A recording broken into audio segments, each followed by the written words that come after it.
We are gathered here today at St. Peter's Church in the small village of Wintringham in North Yorkshire. This beautiful Norman-style church is now redundant and is in the care of the church's Conservation Trust. The architectural historian Nicholas Pevsner described the building as the most rewarding church in the East Riding with an exceptional collection of furnishings. But here in the sleepy village of Wintringham, the church hides often a darker part of its history right within its walls. This humble-looking church hides many apotropaic marks. What does apotropaic mean? It comes from the Greek word apotropeus, meaning to turn away or to avert. Apotropaic marks were often carved onto these ancient buildings and onto ancient furniture to ward away evil spirits and evil ghouls. They are also referred to as witches' marks, but this, I believe, is incorrect. These great symbols were often used to ward away other evils like ghosts, ghouls, and demonic creatures that were said to haunt the lands in the area. Witch folktale aside, there are many Barguest stories in this area from the likes of York and Whitby, which are not too far away from this church. The main door is littered with iron nails, which could be another symbol for protection against evil spirits and wrongdoers. The church is full of interesting furnishings, including Jacobean bench pews, medieval carvings and stained glass. Look carefully and you may also be able to find the green men, mythical beasts and sword markings. The Norman chancel is the earliest part of the church, and the rest of the building has remained essentially unchanged since the 15th century. Bats inhabit the church all year round as a breeding roost in the summer and for hibernation in the winter. There are at least 3 species present in this church, as evident by many droppings seen throughout the body of the church. The font at St. Peter's Church is a Norman limestone tub with an octagonal painted timber cover from 1736, featuring winged cherubs. The cover is notable for its painted decorations, including mythical creatures and cherubs. There are also some apotropaic marks carved into the font itself. I spotted what appears to be a Norman slab cover hidden in the corner on the floor. I'm unsure if they are aware of this. Only the tops of the medieval stained glass window remain. In the nave you will find 32 medieval saints. They date from the 14th century and are thought to be Flemish in origin. When Cromwell's soldiers marched these lands during the English Civil War, they are said to have smashed the lower windows, and if they had stepladders, probably the upper ones too. Luckily they didn't.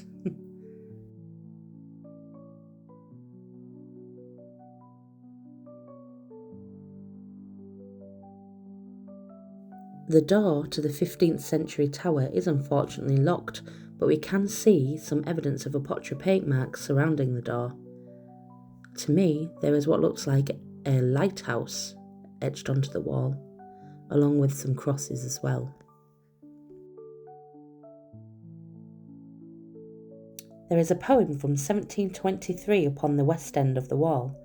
I pray you gentlemen beware, and when you ring ye bells take care, for he that rings and breaks a stay must pay 6pence without delay, and if you ring in spurs or mat, you must likewise pay 6pence for that. And that was by Michael Gill Clark. What a lovely tribute and a reminder of times gone by, and it equates to around £4 in today's money.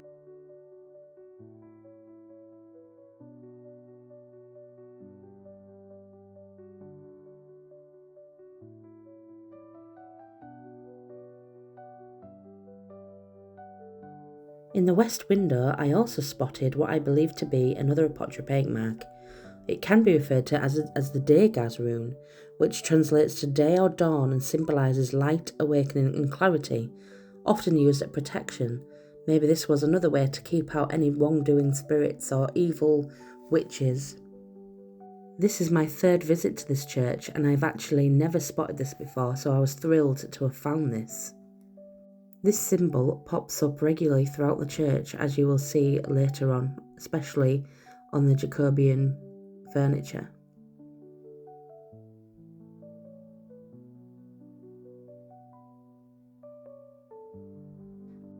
The roofs were restored in 1887 by Aldred Scott, and oak fittings were added to the chancel by Temple Moore in 1889-91. It was vested with the church's Conservation Trust in April 2004. The trust arranged for these repairs, which started in the following year and took 2 years to complete.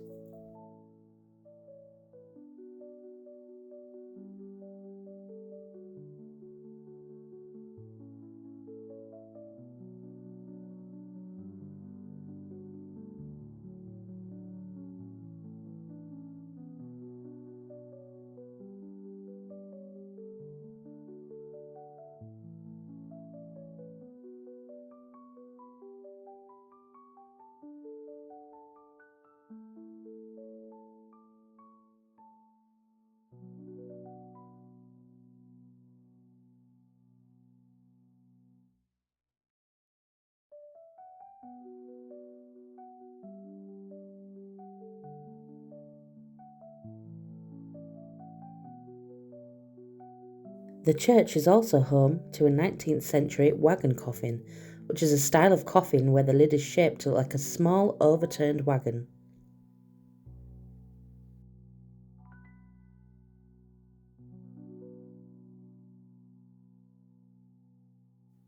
We also found some more graffiti on the pillars inside the church. This appears in the right light to be a house. You can just faintly make it out. We can also see the Degas room there, and also some diagonal kite patterns. There are also remnants of what appears to be parts of the previous church that are on display.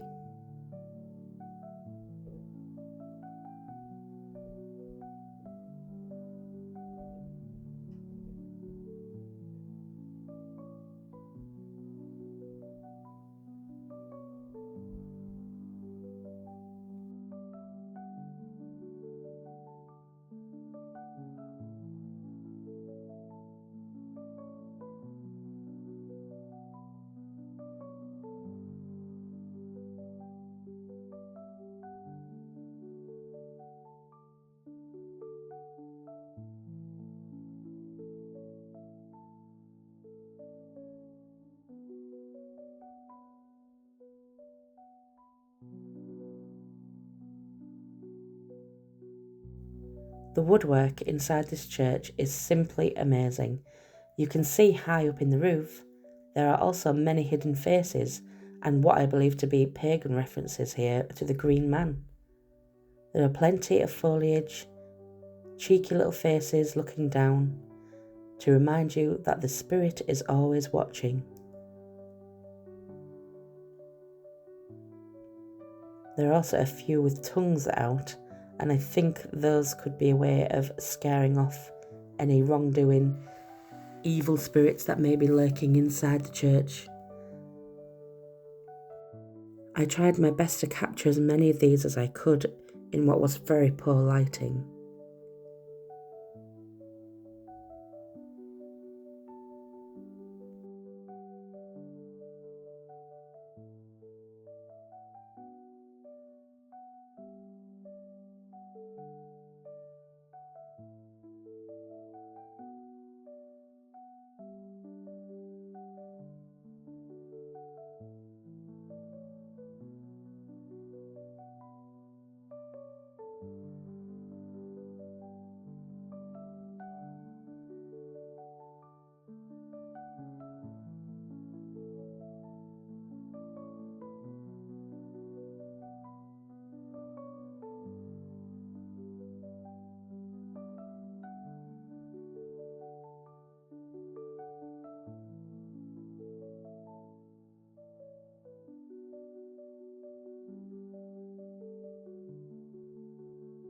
Here we can see the date 1685 hidden amongst that. Simply divine.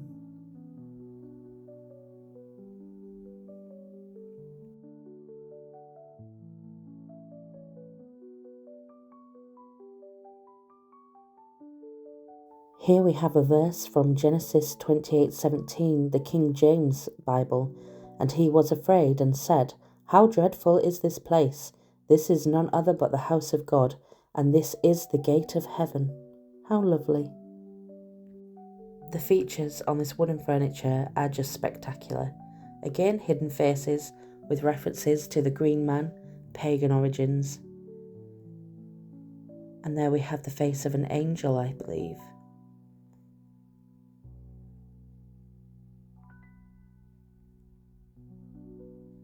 Now get ready for the next part. This woodwork is simply astounding. The detail is just another level. The symbolism that has gone into this church is beautiful. All these gnarly, scary beasts looking down on you, frightening evil away. Absolutely fascinating.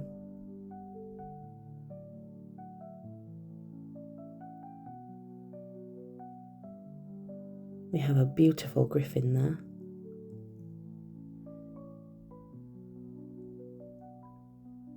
It is very, very faded now, this furniture. I hope it can be preserved. It deserves to be preserved. Magnificent.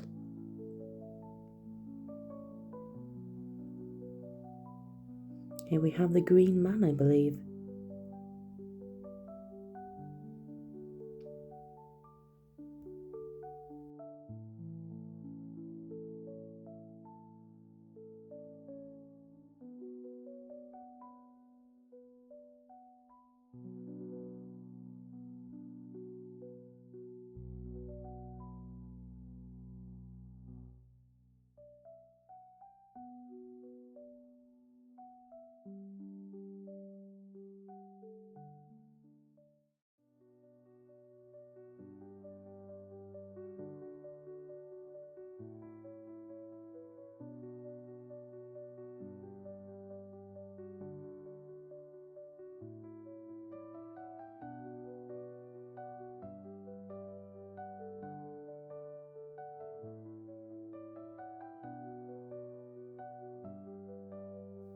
A beautiful section of medieval floor tiles has stood the test of time too.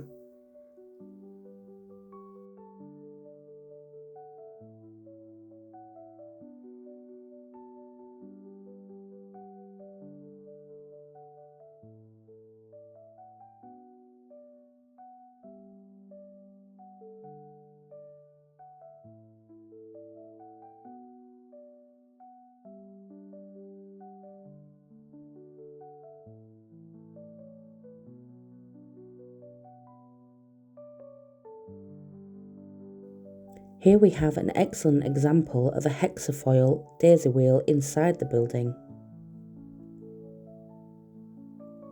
These would be made with compasses.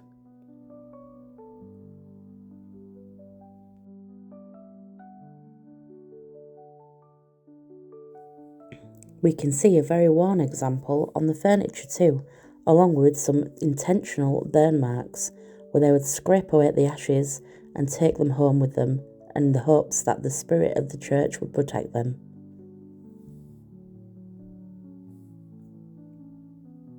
We also have some sword markings inside the building as well.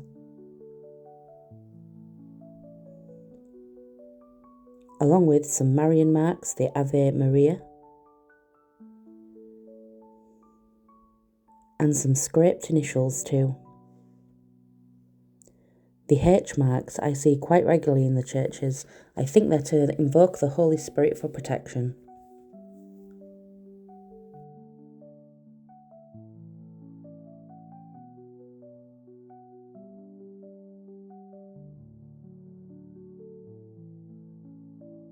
The piscina is especially beautiful. It's not boring and plain like a lot of them are. We have the Degas marks there, and I believe this to be carved by a stonemason. Again, we have lots of Apotropaic marks on this wall. So many, in fact, and I believe there was one a little bit further down that really intrigued me. I couldn't quite make out what it was. We can see like a 4 squares joined together there with the Ave Maria marks.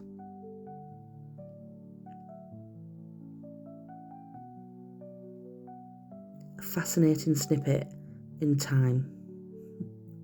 You can almost imagine the local villagers huddled round, swapping stories about witches, ghouls and ghosts, asking the church for protection.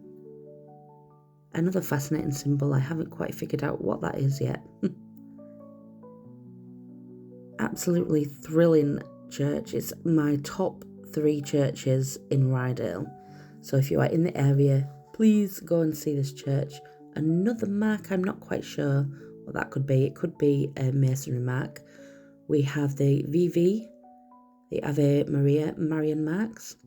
And on the outside, it is just absolutely littered with graffiti. There are so many scratchings on this wall. A lot are very, very weathered. There are many initials, many Marian marks. It is a treasure trove. I have never seen anywhere so littered with these markings.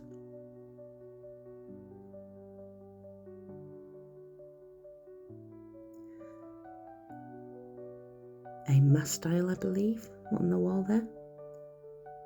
So many markings, beautiful and fascinating to look at. You would almost walk past them if you didn't know they were there. Another example of a daisy wheel there. And these are the masonry markers, I believe, the stone masonry marker. Who would have worked on the church? They would like to leave their mark to let people know that this was their work. It's clear to see that many people in the village must have been very scared of whatever was lurking around in the 15th century.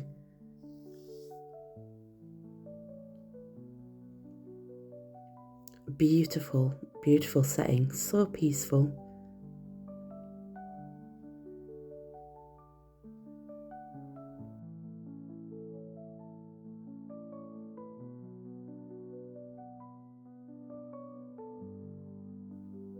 A stunning later example of a mastile using the Roman numerals. And not far away is an older example.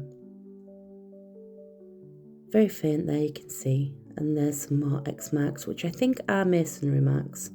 And we've got the VV, Ave Maria, Marian marks, whichever you want to call them. Some local graffiti from 1944 there. A worn mastile with the 3 dots, you can just see the outline of it. Again, there's the same marks that were in the inside. I'm unsure what this mark is, and it has been bothering me for years, so if anybody does know, please comment.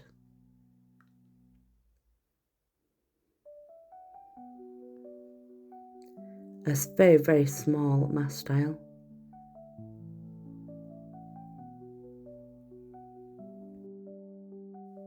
I believe this to be some masonry markers from people who worked on the church during some restoration. It really doesn't make sense to be anything else. Many sword markings, many Apotropaic marks, a gold mine.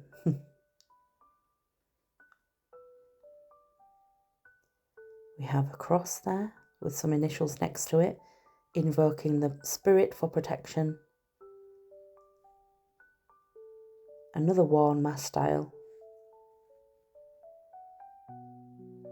And another cross. A magnificent tower. I really do get enthusiastic about my churches, and I really do think that each one has its own character and spirit.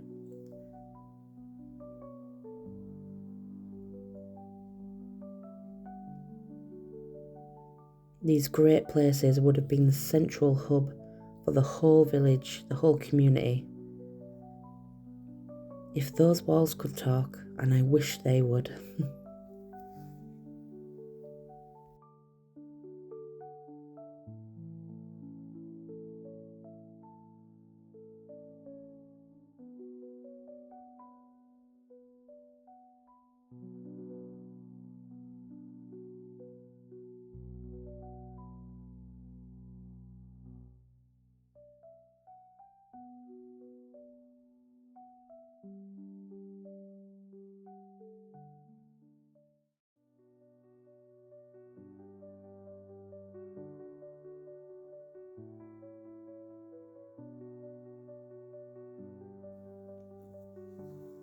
we have a triple hexafoil, triple daisy wheel, a fascinating example, absolutely beautiful, the best one I have ever seen. I just love it so much. And we also have examples of little kite mazes that are also etched into the walls so that the spirits would get lost and trapped within them and no evil could enter. There is a book all about Apotropaic marks from Brian Hoggard. I highly recommend you check out his YouTube channel, Apotropaic. He does lectures, he has books, he is the main guy. I am just an amateur on this subject. Brilliant, brilliant man. And we have some more examples of the mast styles here. Some hidden, which would suggest that they have been relocated from other places. Also a worn Norman slab section there. There's just so much, but thank you for watching. Please subscribe, like and share. Thank you so much.